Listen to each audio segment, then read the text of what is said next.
Valentine's day ആയിട്ട് എല്ലാ വർഷവും ഞാൻ അമ്മയ്ക്ക് ഗിഫ്റ്റ് വാങ്ങി കൊടുക്കാറുള്ളതാണ് കേട്ടോ. അപ്പോൾ ഇന്ന് സർപ്രൈസ് ആയിട്ട് ഒരു ഗിഫ്റ്റ് വാങ്ങി കൊടുക്കാൻ വേണ്ടി പോവാണ് ഗൈസ് ഇന്ന് ഞാൻ. അപ്പം ഇന്ന് ആദ്യമായിട്ട് ഞാനൊരു പൂ വാങ്ങി കൊടുക്കാമെന്ന് വിചാരിച്ച് സർപ്രൈസ് ആയിട്ട്. അപ്പോൾ കഴിഞ്ഞ വർഷം ഞാനൊരു പൂവൊക്കെ വാങ്ങി കൊടുത്തിട്ടുള്ളതാണ്, ഒരു ബൊക്കെയൊക്കെ.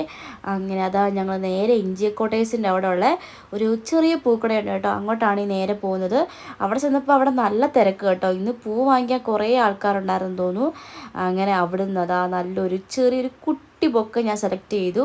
അങ്ങനെ ഇതാണ് ഗൈസ് ഞാൻ വാങ്ങിയിട്ടുണ്ടായിരുന്ന കുട്ടി ബൊക്ക. നല്ല രസമില്ലേ കാണാൻ വേണ്ടി, വലിയ വലിപ്പമൊന്നുമില്ല എങ്കിലും ചെറിയൊരു കുട്ടി ബൊക്ക.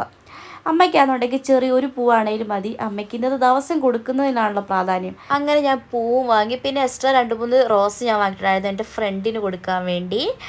അങ്ങനെ അതൊക്കെ വാങ്ങി ഞാൻ നേരെ പോവുകയാണ് ഗൈസ്. അമ്മ സർപ്രൈസ് ആകുമോ എന്നൊക്കെ ആകെ ഒരു ഡൗട്ടുണ്ട്, എങ്കിലും കുഴപ്പമില്ല, കൊടുക്കാമെന്ന് വിചാരിച്ച് ഞാനതാ അമ്മ എടുത്ത് എത്തിയിട്ടുണ്ട്.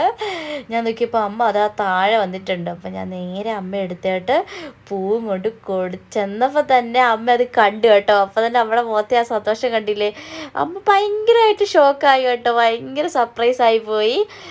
അങ്ങനെ അമ്മ എനിക്ക് ഹാപ്പി വാലന്റൈൻസ് ഡേ ഒക്കെ പറഞ്ഞു.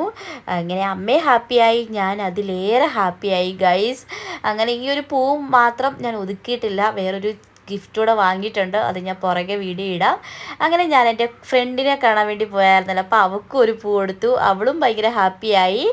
അങ്ങനെ ഞങ്ങൾ രണ്ടുപേരും നേരെ മൂവി കാണാൻ വേണ്ടി പോവുകയാണ് ഗൈസ്. ബ്രോമാൻസ് എന്ന് പറഞ്ഞൊരു മൂവിയാണ്, ലുലു മാളിലാണ് കേട്ടോ പോകുന്നത്. അങ്ങനെ ഞങ്ങൾ നേരെ അവിടെ എത്തിയിട്ടുണ്ട്.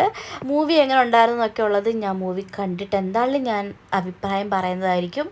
അപ്പോൾ എല്ലാവരെയും വാലന്റൈൻസ് ഡേ ഒക്കെ എങ്ങനെ ഉണ്ടായിരുന്നു, ആഘോഷിച്ചോ ഇല്ലയോ എന്നൊക്കെ ഉള്ളത് നിങ്ങൾ എന്തായാലും കമൻറ്റായിട്ട് അറിയിക്കണം. ഞാൻ എന്തായാലും ഭയങ്കര ഹാപ്പിയാണ്. അപ്പോൾ മൂവിയുടെ വിശേഷങ്ങളൊക്കെ ആയിട്ട് നെക്സ്റ്റ് വീഡിയോ വരാം. അപ്പോൾ അതുവരേക്കും ടാറ്റാ, സീ യു.